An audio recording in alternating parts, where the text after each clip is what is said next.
To the opioid epidemic and homelessness, Portland city officials say they are overwhelmed. A proposed new shelter on the outskirts of the city may provide additional resources to help what's being called a broken system.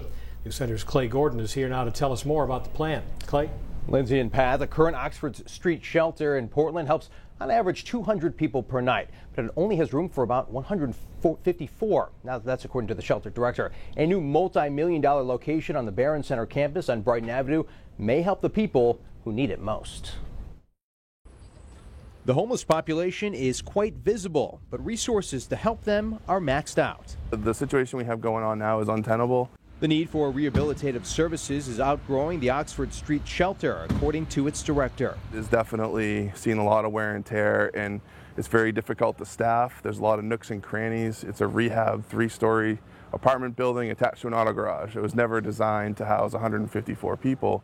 I think anyone who knows anything about Portland knows that the Oxford Street shelter is truly an abomination. A new proposed site would move its location to a city-owned piece of property.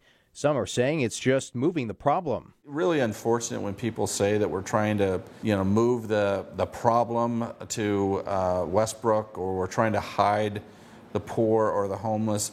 There's nothing further from the truth from that, and it's really kind of insulting. What we're not looking to do is replicate what you see here in Bayside on Oxford Street every single night and just plop it into a new neighborhood. In December, it was announced it would cost $10 million. City Manager John Jennings says the cost will be less, and all of the resources, medical, food, and even a pop-up Portland Public Library will be in one location. A shuttle van also built into the cost.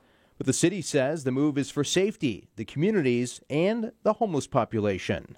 Government cannot do everything for everyone. We're not the answer to every problem, but we can be a partner in finding solutions.